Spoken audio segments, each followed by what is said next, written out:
27장 1절에서 10절까지의 말씀입니다. 마태복음 27장 1절에서 10절까지 말씀 한 절씩 교독하겠습니다. 새벽에 모든 대제사장과 백성의 장로들이 예수를 죽이려고 함께 의논하고 넘겨주니라. 그때 예수를 판 유다가 그의 정죄됨을 보고 스스로 뉘우쳐 그 은 30을 대제사장들과 장로들에게 도로 갖다 주며 이르되 내가 무죄한 피를 팔고 죄를 범하였도다 하니 그들이 이르되 그것이 우리에게 무슨 상관이냐 내가 당하라 하거늘 유다가 은을 성소에 던져 넣고 물러가서 스스로 목매어 죽은지라.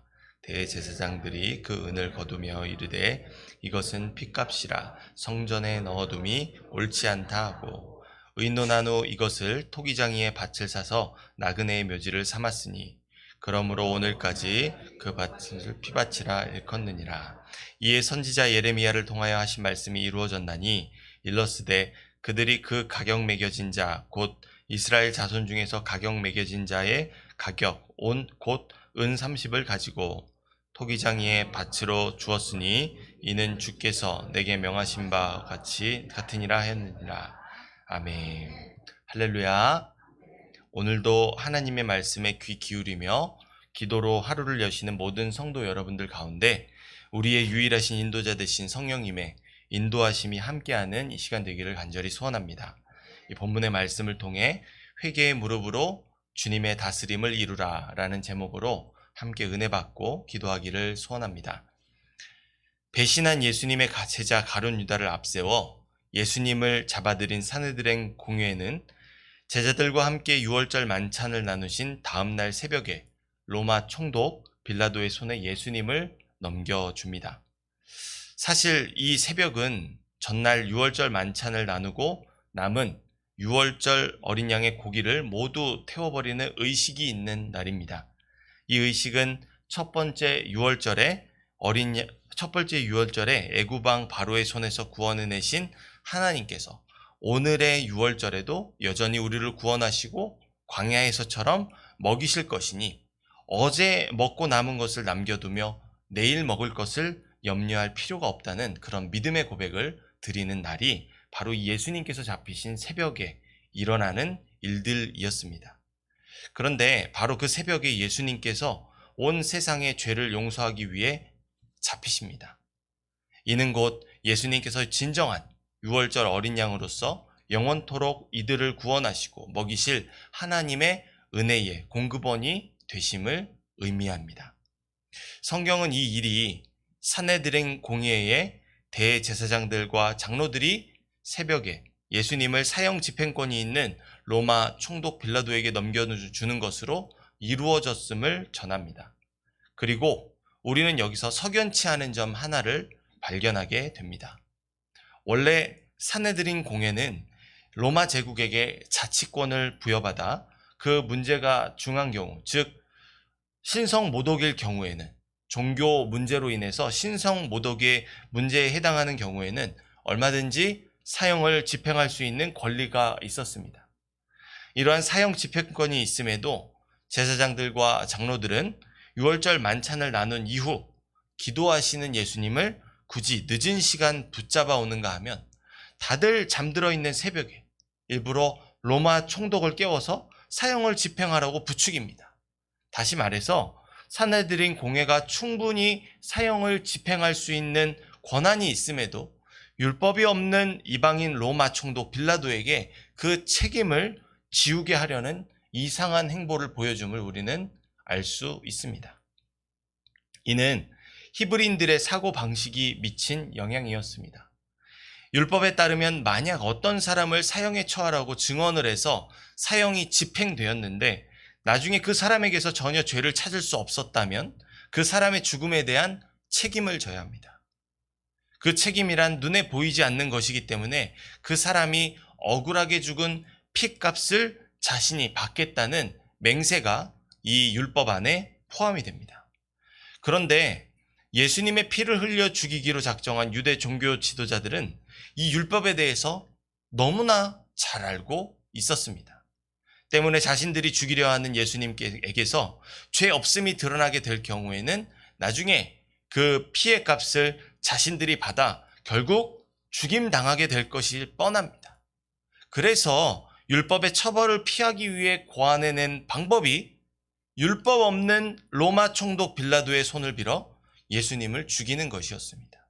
이렇게 되면 죽임당한 예수님의 핏값이 자기들에게로 돌아오지 않으리라는 나름의 계산법이 있었습니다.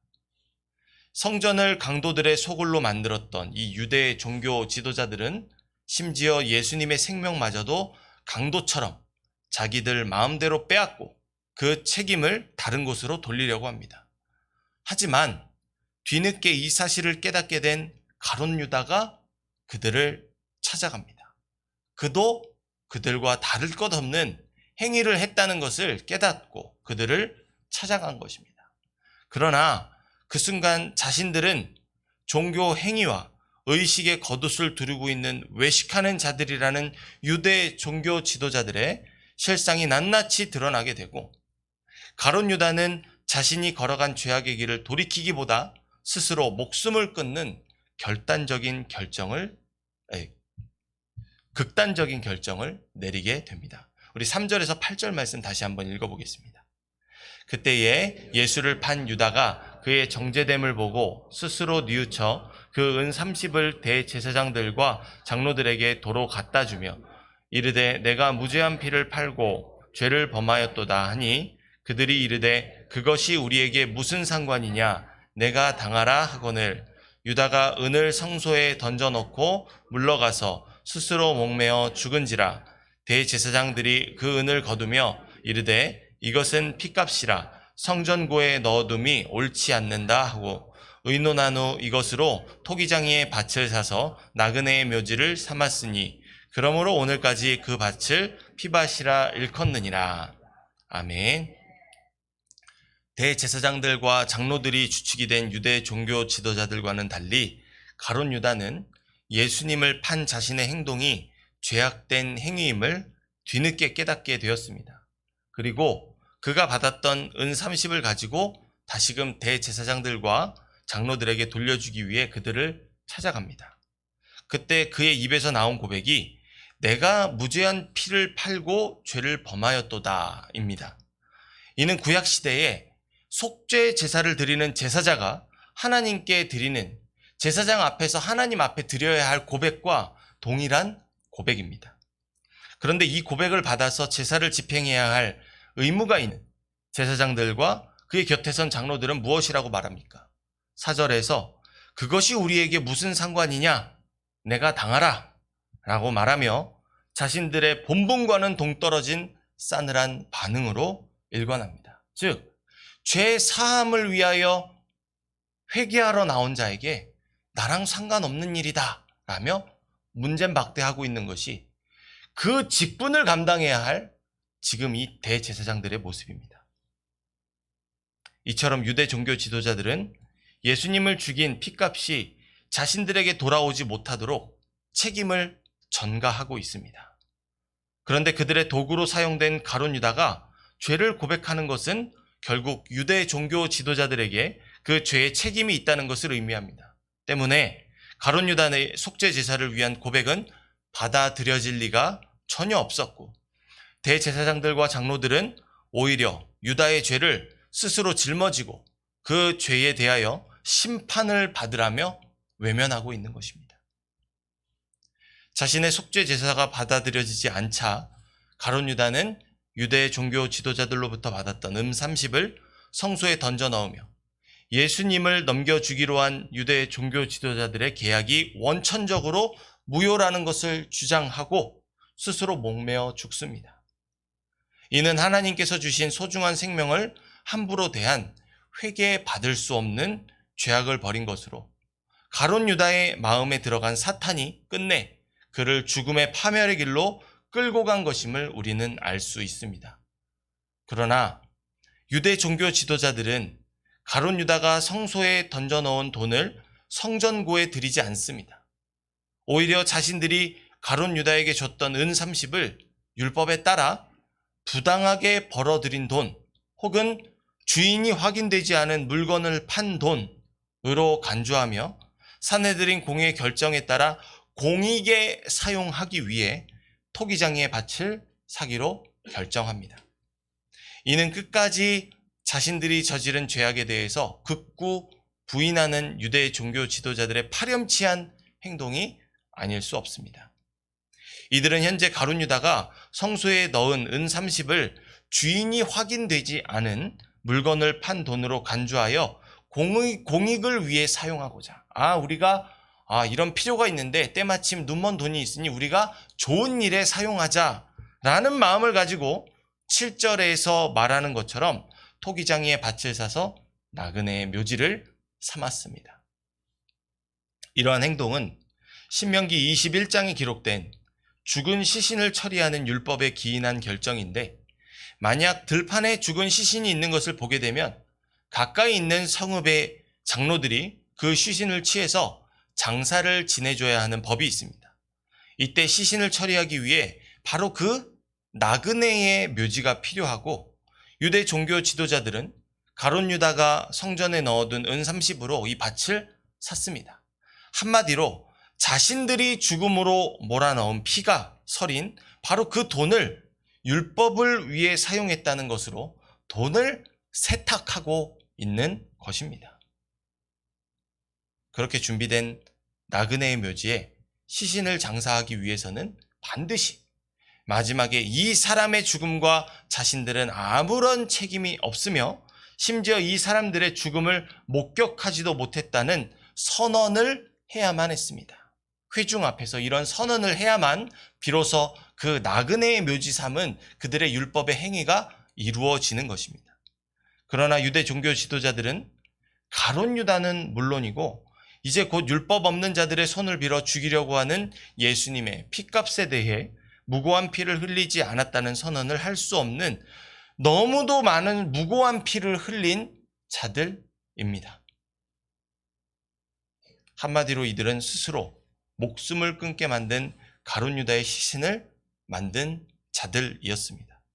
그런 사탄의 앞잡이들이 나그네의 묘지를 사고 무고한 피를 흘리지 않았다고 선언한다는 것은 말과 행동이 일치하지 않은 종교 행위만을 일삼는 외식하는 자들이며 독사의 자식들임을 증명하는 것입니다. 때문에 유대 종교 지도자들이 나그네의 묘지를 삼은 토기장이의 밭은 무고한 피를 흘리지 않았다는 그들의 바램과는 달리 아겔다마라 하는 피밭이라는 불명예스러운 이름으로 초대교회 시대부터 오늘날까지 불리고 있습니다. 이렇게 예수님께서 온 인류의 구원을 위해 우직한 황소 걸음으로 나아가시는 십자가의 죽음을 둘러싼 유다의 배신과 회개 없는 자살, 그리고 대제사장들의 언행 불일치와 냉혹한 조작은 몹시 비극적이고 악랄하며 눈뜨고는 볼 수 없는 참상을 빚어냅니다.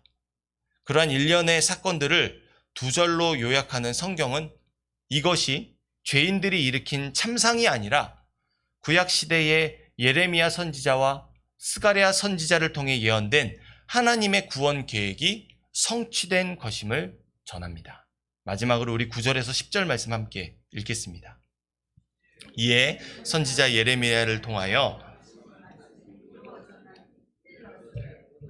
그 가격 매겨진 자 곧 이스라엘 자손 중에서 가격 매겨진 자의 가격 곧 은 30을 가지고 토기장이의 밭으로 주었으니 이는 주께서 내게 명하신 바와 같으니라 하였느니라. 아멘.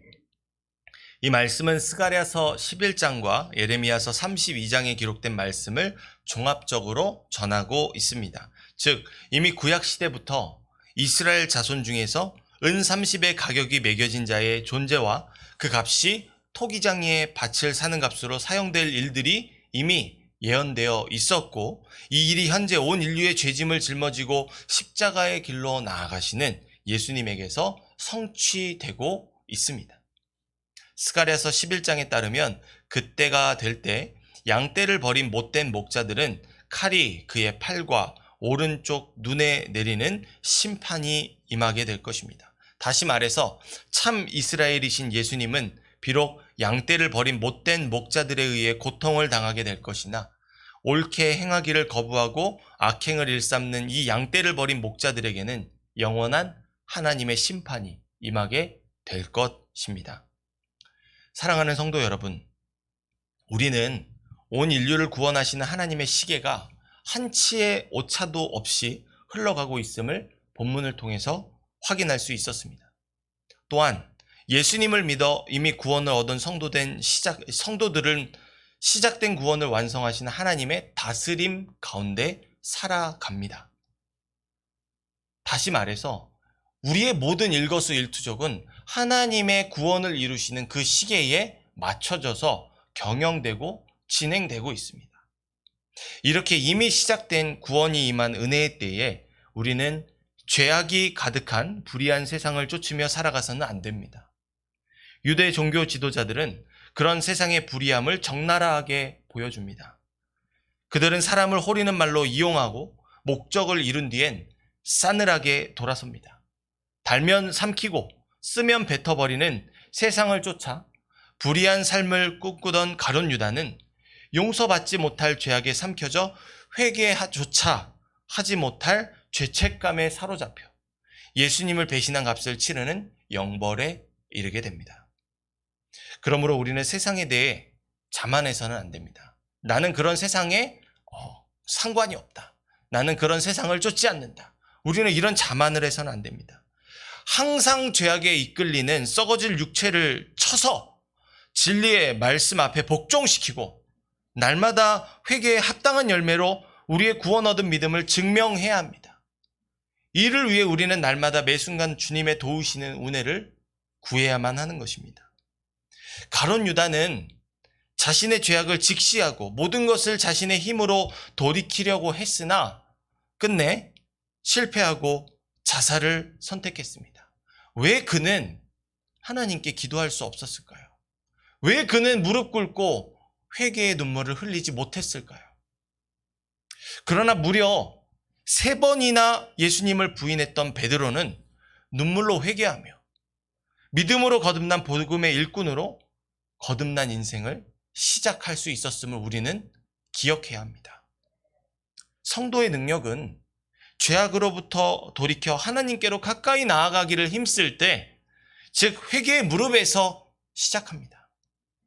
이 대한민국의 교회가 세워진 복음의 씨앗은 회개의 눈물이었습니다. 이 아침에 회개하라 주시는 이 말씀 앞에서 무릎으로 순종하며 회개하기를 원합니다.